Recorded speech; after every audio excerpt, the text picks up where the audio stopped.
Ready? Start. Sir, now some honorable members have expressed the fear that the management may misuse this power.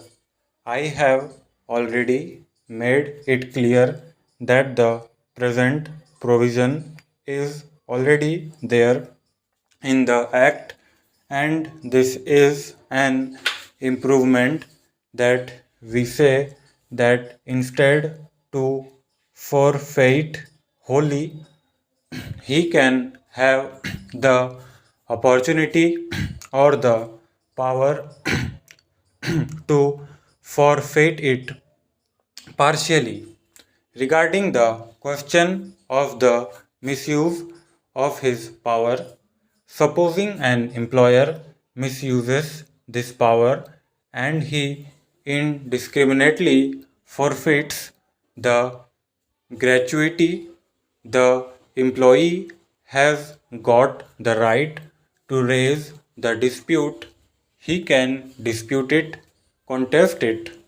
If the conciliation falls, he can go to the tribunal or to the labor court. The labor courts are presided over by judicial officers. Whatever the labor court decides is bringing on both the employees and the employers.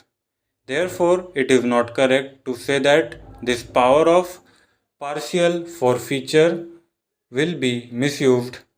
I do not think this is going to be misused by the employer. I feel that there are sufficient opportunities which are open to the employee to challenge such a misuse exercised by the management. So it is definitely an improvement on the existing provision of the Act.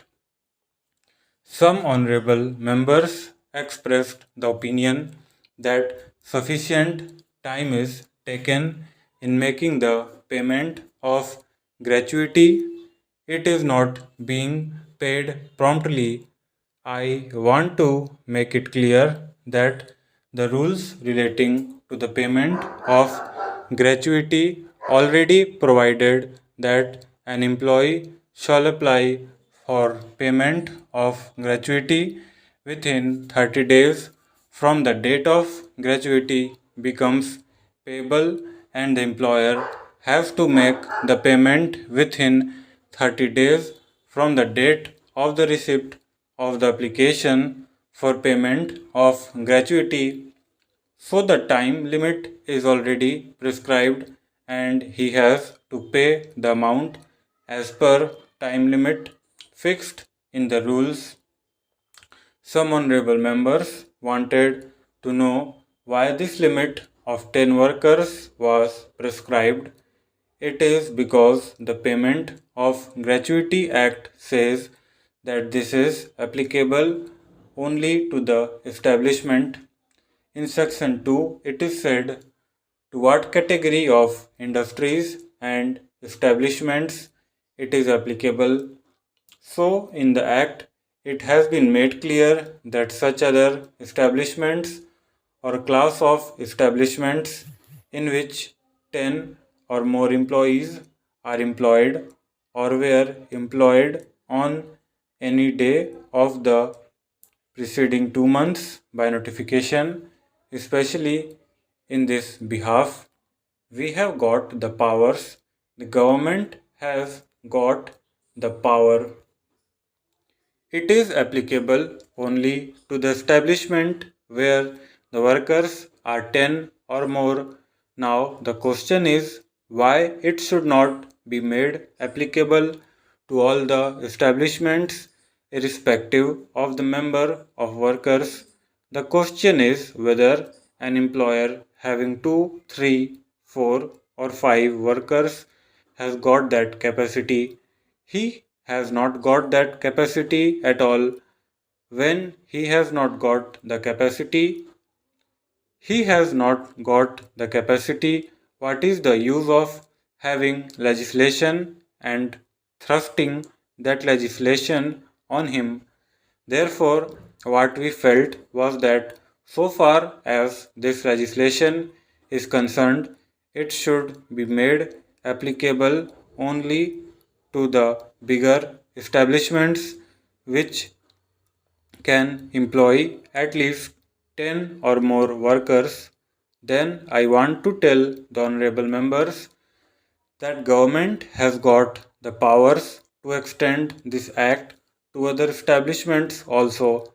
Accordingly, the central government has specified motor transport undertakings, clubs, chambers of commerce and industry, association, federations, inland water transport, establishment and such local bodies in which 10 or more persons are employed. Wherever the government feels that it should be extended to other establishments, it has already extended, and if there are any good cases for extension of this, government is prepared to consider those cases and bring them under that category and extend the application of payment of gratuity act to close establishments also. Now, we have come to the conclusion that it is necessary to amend the definition of continuous service under the Industrial Disputes Act also. It is similar, however, it has become necessary to amend the definition of continuous service in the Payment of Gratuity Act because of the judgment of the Supreme Court. It is possible that we may have to carry out similar amendments in the Industrial Disputes Act in due course. Why we have brought this measure, you will agree, is that because the Supreme Court had said in its judgment that unless he has put in to 40 days of and will not be entitled to gratuity, what we have said is for the definition of continuous service, he will be considered to be in continuous service even if he is on unauthorized leave unless he has been punished by the management, and for punishing the worker the management has to punish under the standing orders.